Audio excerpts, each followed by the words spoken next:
Happy Tuesday! This is Coffee Break with Jen and Juliette. Thank you for tuning in. We're here with our coffee. What are you drinking today, Juliette? Oh, I'm drinking water. It's always water. It's true. I'm sorry. I'm just like pushing the knife and like. Oh, but you know what? I think I self-hurt by calling this show Coffee Break when I don't actually drink coffee this late in the day as it is for me in Tallinn, Estonia. Actually, sunny Tallinn, Estonia today for a change, which is a really good news. So what are you drinking, guys? Let us know in the comments. Yes. What are you drinking? What you're drinking?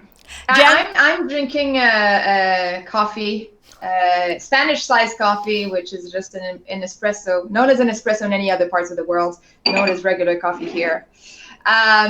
Yes, let us know what you're drinking and also where you're tuning in from, because we are we're in this weird time of the year when everybody, like, our regular time zones are all oh my god, this is, for me, it's such a disaster. I am dyslexic when it comes to any numbers already, and then this time zone change, and what happens is that when somebody in a different time zone who has changed their time zone but we didn't, they mix up that they didn't change it, and then they started saying to me, but we have a meeting, and there Juliette has like a panic attack because my dyslexia kicks in. I was like, oh my god, I just had this conversation and my heart was pumping, and then I had to say to myself, just relax, just because there's numbers in it, it's okay, it's safe. It wasn't my fault anyway. I checked.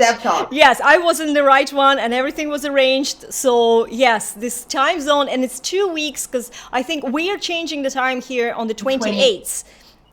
Yeah, so it's 2 weeks of weirdness, but you know what? It's good for our brain to have something new. All these little panic attacks, they're great as well. Keeps us on our toes. Yes. Oh my God. I love how you look at the positive. Well, absolutely. Well, you know what? Today we're talking about the imposter syndrome. The imposter syndrome. And I see that I'm freezing. I hope that you guys see me. No, I think you're fine. Yeah, you're good. Okay, good. Okay, great. So talking about the imposter syndrome, such an interesting topic. And again, we're doing those coffee break with Jen and Juliette to talk about topics that Juliette and I were just talking about offline. And then we said, what about we just grab a coffee and talk about it live? And it's such a, you know that 70% of people will have imposter feelings in their lives. Like, this is, if it's you at home, please know that you're not alone. It's me. I think it's you as well, Juliette, no? Absolutely, every day, every single day of my life, I face some sort of form of imposter syndrome or observe it in someone close by. And it's funny because it feels like the end of the world, and yet it's such a common thing.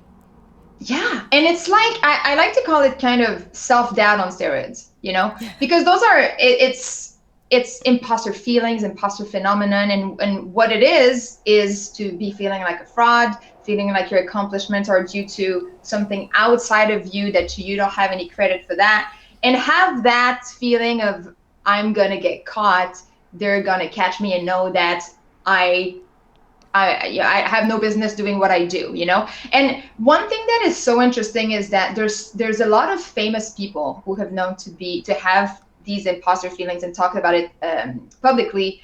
Meryl Streep being one of them. Wow.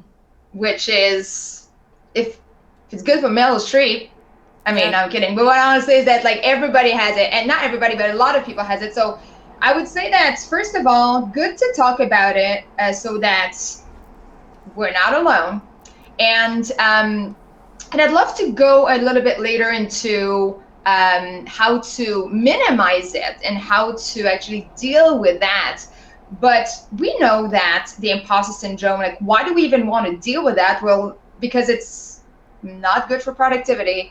It's not good for visibility, right? If I'm thinking about the productivity side, well, again, it's self-doubt on steroids. So perfectionism, just like doing things over and over again, not being able to move forward, leads to procrastination. Again, just finding better things to do than what you actually have to do. So instead of doing the productive work, just doing busy work, that can very well lead to that. And then just an added amount of stress. because what if I have no business doing what I'm doing? What if I'm going to get caught? What if that's not good enough, right? But again, at a higher level, so that it's just a lot of stress and anxiety that we don't need to experience, that we can deal with. Exactly. And the other thing is that it really affects every area of life. I think anywhere where you are good at and you're trying to exceed my English just failed me. If when you're trying to not that you're proving that you are worthy, but you feel like you're good at something is happening, and then you start doubting, am I actually as good as they think that I am? And this is something that I've experienced myself, asking myself questions like this. My daughter, who is in the academic world, she is very advanced, and she is constantly asking this question. She says, what if I'm not as good as they expect? And she absolutely is, but the more we look at something, I think, and the more we see how big the scope of things, there's always endless addition of things that can contribute to the end goal. So of course it feels sometimes that, gosh, at the end of the day, do I even know anything? Just because you're smart enough to know that there is more beyond what you actually know. And what helped, and I know we're going to talk a little bit more about what helped, but with this particular aspect, and I think it's important to share, what helped me big time is to just acknowledge that the fact that you realize that there is yet so much to learn for you to really be a master of something, even the fact that you realize that means that you have the intelligence and you don't have arrogance to acknowledge this. And that is making you an intelligent person above someone who would not see that there is still more. They would think that they've achieved it. They are now the master. But how can you? Everything is always expanding. All the information always expands. So there's never end to something that you can learn about your subject, right? Or something that you can do. And the more natural it is for you, no efforts are involved on your behalf. So you kind of feel like, how can this be happening? I'm not putting enough effort. And so this whole thing about, I'm not enough, they will find out I'm not enough, I'm feeling I'm not enough, everything I'm doing this is not enough, I need to do more. And it's really a horrible slippery slope to be stuck on, because you will definitely, this is mental chatter that will definitely have an effect on your physical body and well-being, and just the whole of your life can crumble. And that can happen, it's a real thing. And that's why I think it's so good that we're talking about the imposter syndrome now, because this is something people don't admit. They want to be seen as strong. They want to be seen as, capable.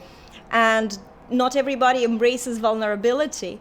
And so when we're talking about the fact that we all, like 70% of the population, much higher percentage, I think, amongst women, we naturally are more, I think, affected by imposter syndrome generally.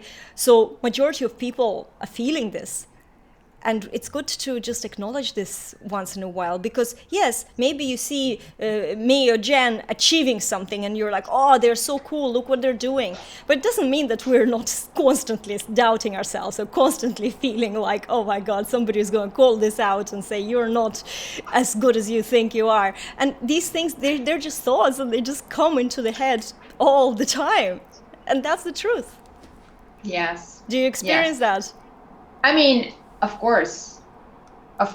I mean, I think that experiencing that, thinking that somebody will say this or that, but there's a few things, right, that you need to keep in mind. And I think it goes back to a little bit of what we discussed last week of the criticism, is that, and exactly as you said, is that people will think something of you anyway, right? So whether you have an opinion or not, they will have an opinion. So, but definitely, what you said, step one, if I have like 3 steps to overcome, or to, again, I say overcome, I think this is a sexy way of saying this. It's just like saying overcoming fear. Like, fear will always be there. Like, let's be real.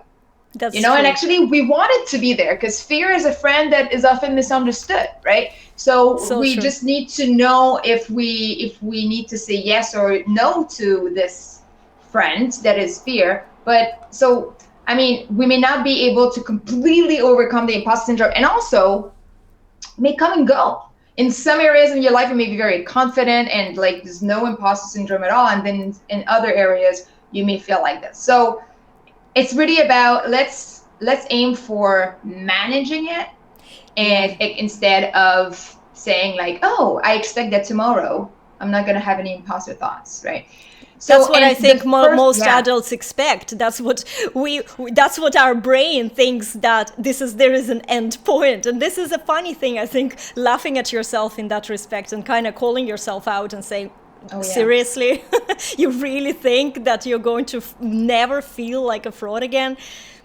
It's not going to happen. So just get over it and learn to cope with it, just like you're saying. And it's about managing expectations, because then when you think that, oh, this is behind me now, the next time it happens, it's even worse, because you know even less how to deal with that. Because on top of that, you add the feelings of, I thought I was done with this time it must be true, and then it just adds up. So let's manage expectations here. I mean, at the end of the day, imposter syndrome is a fancy word, but it's just dealing with your thoughts. Yeah. It's just being able to dissociate what's real, not real, what serves you and does not serve you. So this is an ongoing game to play, right? This is just life, because we always have thoughts. So of course we can minimize it. Of course we can reduce its intensity so that we minimize the damage that's being done. Absolutely. But it doesn't mean that that it will disappear forever. So first, let's throw this expectation out the window. I wanted to share a few steps. I wanted to know if you had anything to add before that.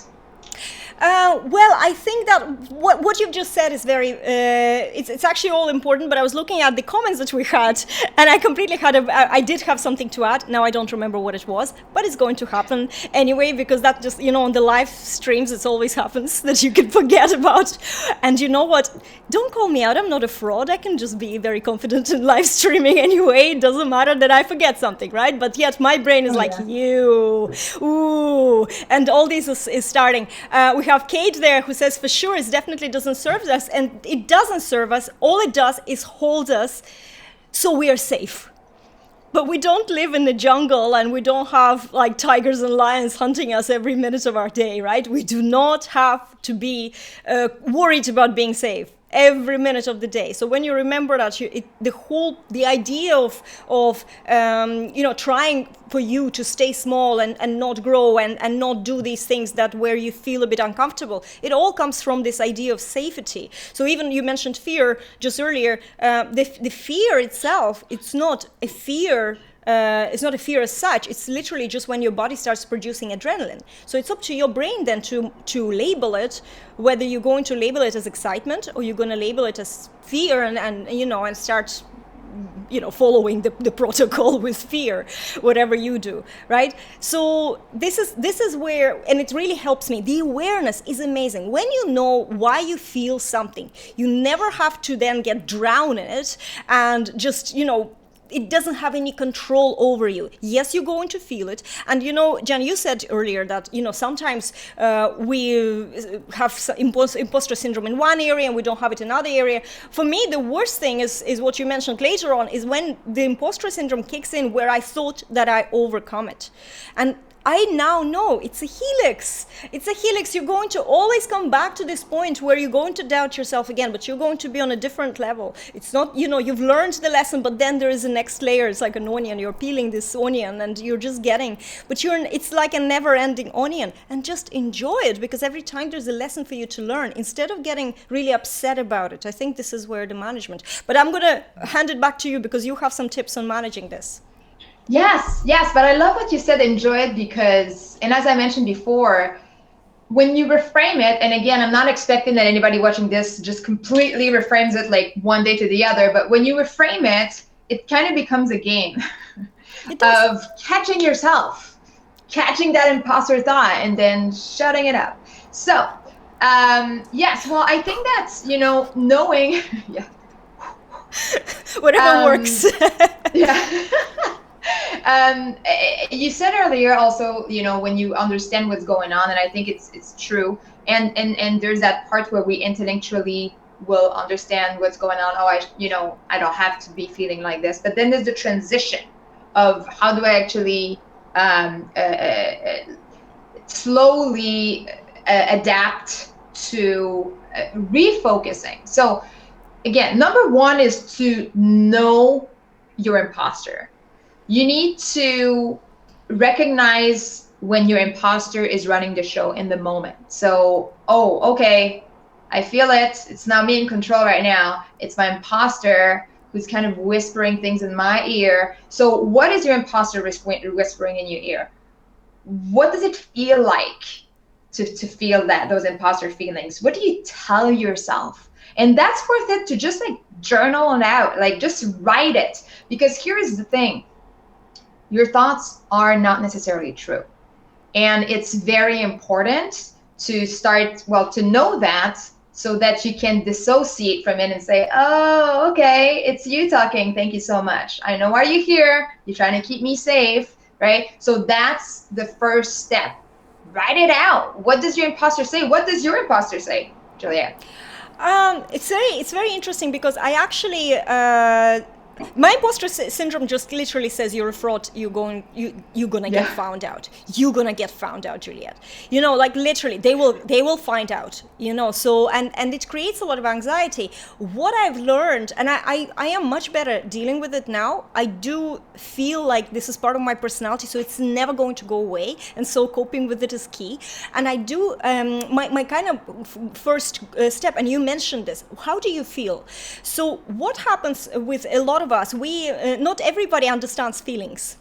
A lot of people in the world don't understand feelings. So our first reaction is to shut down and not feel this, not allow this feeling of anxiety. Yeah. And a lot of therapists would advise you to just actually let this feeling through you, just accept this. And for me, it was really hard, because I don't understand what feelings are.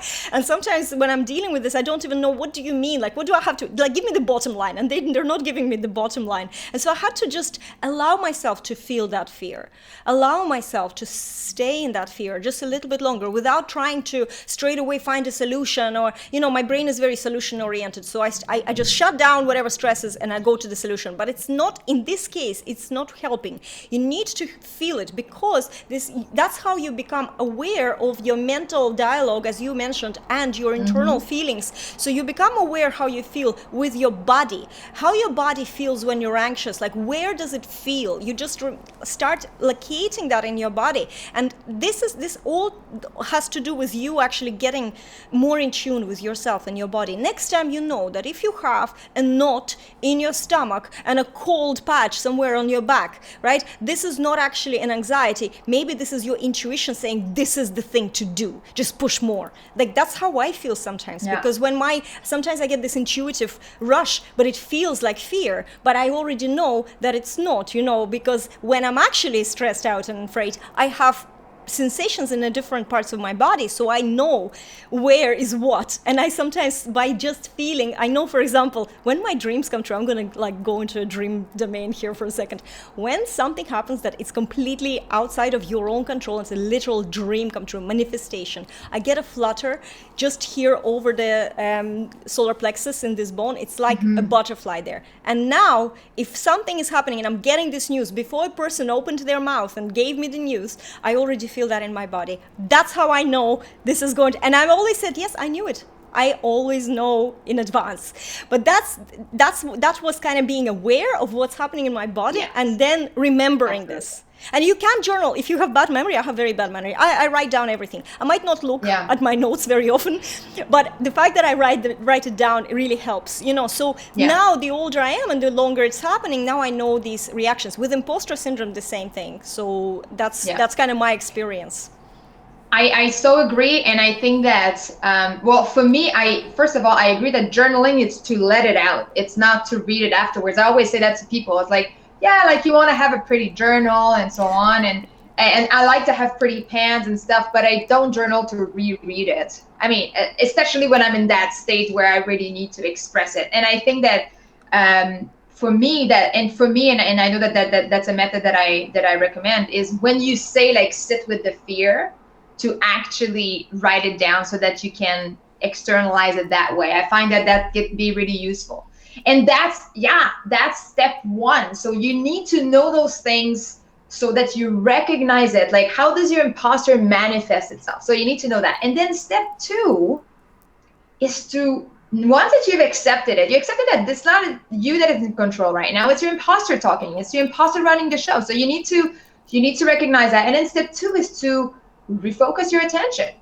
So in order to do that, you can think of your achievements that are documented. I know that Juliette, you were talking about like writing the testimonials and yes, positive things. Yeah, so that can help you refocus to a thought that's more serving. You can even think of times in the past where your imposter lied to you. I can think of, for example, for me, the peak of imposter is I actually left a job thinking that I was doing such a bad job and that I was going to get fired. And I went to my boss and I said, you know what, I'm leaving. And he was like, hold on a minute. What? He called an emergency meeting with the CEO and he was like, what do we need for you to stay? And I was like, well, hold on a second. Yeah. I thought I was doing an awesome job. He was like, no, like, we want you to stay, like, please, And I was that's when I really realized, oh, okay, I've been lying to myself this whole time. Like, I mean, I've been living I've been torturing myself with negative thoughts, with a perception that was completely not true. So I mean, think of times when you know that your imposter lied to you in the past that didn't serve you. That can be a way. And find a thought that will help you do the next step, right? So a story or thought that serves you in order to refocus. No imposter, thank you. I'm going to focus that way instead. It's number 2. And then number 3 is whatever happens, count it as a win. Yeah. Count it as a win no matter what happens, because just the thought of, and you mentioned that at the beginning, intercepting that thought, saying no thanks, refocusing, this is a huge win. So count it as a win no matter what happens, because this is the work and this trains your brain to focus on thoughts that serve you. And then it's just about rinsing and repeating and getting better at it. I love it. And you started this in the beginning. We were talking about how we want everything fast and we think that, we're just going to overcome this and that's it. So when you go through this process, the fact that you acknowledge that this was not you speaking and it's not the fact. Number 2, for me, what made a huge difference, and I'm kind of words person in terms of that some words I don't have relationships with, and because of that, I can't get my head around what is it. And so what helps me with the step number 2 is write down the facts. What are the facts? Like, what are you saying to you? But what are the facts? I had a lot of problems with money mindset, and it's not really imposter syndrome, but it's a very kind of good situation where you're saying to yourself one story, your brain gets really, starts making you anxious and all these things. But actually, when you look at the facts and how much you have in the bank and how much you've made and you have no debt and all these kind of things, you're like, what am I talking about? And I had a moment where I did this exercise where I wrote everything down. And I was focusing on the facts. I wrote them all down and I was shocked because what I was saying to myself for several weeks and winding myself up against what the facts were was completely different story. It was the story that was maybe valid maybe 7 years ago. That is how our brain is lying to us all the time. And that's why we have to, I'm a humor person, so I cope with everything through humor. That's why finding and actually ridiculing myself when I find, that I'm thinking that really works. I have to make it a joke. Because, for me, if I laugh, it's like life becomes better, so already no anxiety. And then, just saying, oh my God, this brain, it's like a spoiled child, that's throwing a tantrum. I brought up a child, never once we had a tantrum. So how do I allow my brain to throw tantrums at me? It's not going to happen, and I take control back. So you can just find these ways where you can feel empowered and talk to your brain in a way that it doesn't control your life, because it actually doesn't. Because your brain is only there to provide you with some information, maybe save you, maybe, keep an eye out on danger. But you can't allow it to rule your life, because otherwise you will be just vegging somewhere without moving and staying safe. And that's what it wants, and occasionally maybe having sex with someone, because you also need to have children and produce and, and eat something, and something will be fed to you. So imagine this, like a picture. That's what happens if you listen to just the brain. So no matter and I have this conversation constantly with my family, and I know we're out of time now, but I'm going to really just give you as an example. I'm living with two intellectuals, so they really value their brains as the source of that intellect. But intellect is one thing. It's only one tiny area of brain, and the rest is all this like a deep forest with scary stuff going on that you don't know, and you can get lost so easily, and monsters live in there. And so we have to remember that that's the rest of the brain, and that's what controls us. John Assaraf calls it gorilla in the room, and he says you can't reason gorilla, you can't tell gorilla what to do. The gorilla is going to kill you every time. It's going to win. You can only change things over time, very, very carefully, so it'll just get used to the new way of being. And so reframing that, and the 3 steps that Jen Ure gave, they're brilliant, because when you're aware, you catch yourself thinking, you reframe, you put the attention, you can make fun of yourself, or if it doesn't work, just find a different way, maybe write down the facts or whatever, and then just say to yourself, you know what, fair play for me to catch this, nip it in the bud, while not punish myself for days, weeks, months, and years sometimes over this thought of not being good enough. Because you know what? Your 100% is probably, your 20% is probably somebody else's 100%. I really like that concept. So always remember, there are people, for you it's easy, but for them it's ridiculously hard. So you're already good enough comparing to that, right? And just give yourself a little praise and a little credit. Mm-hmm. I think that's important. Yeah. And I mean, just knowing that your thoughts are not true, then when you take that away, it's kind of, for me, it's really, there's a lot of just natural thought that comes up, which is like, oh, okay, actually it's not that bad. It's just kind of opening up the lid and looking at, like, I've been like dealing with all of this for all that time. And just like, actually, if you take that up, you realize that there's a lot more ease. Oh, yeah. Then you'll have to deal with another thing. You have to deal with accepting the ease. That's a different conversation. Yeah, we might have a show on that. Yeah. Yes. Okay, good. Well, I mean, it's been 30 minutes or more. Well, time passes by when we're having good conversation and good coffee. So what is the question of the day? I have no idea. Jen, you're the one in control. How do you deal with imposter feelings? Or do you have imposter feelings? Do you, and if not, if you just want to share, you can share # your thoughts are not real. Well, that's true. You can, but that's a lot of typing. But we appreciate if you do it. But if you don't do it, or if you're dyslexic like me and you'll type something else, it doesn't matter. Just give us some sort of #. We will appreciate that too. And yet, share with us. I think that speaking out about something that maybe troubles you, it might not be a huge issue for you. It might be just a little niggle in your mind, but that niggle will stop you from being the better version of you, doing more, just going for it as well. So definitely share with us. Sometimes saying that out loud is all you need. So yeah. Great. Yeah. Thank you so much, guys, for joining the show. We are looking forward to your comments down below, and we will see you next Tuesday on Coffee Break with Jen and Juliette. See you later. Same time. Bye. Ciao.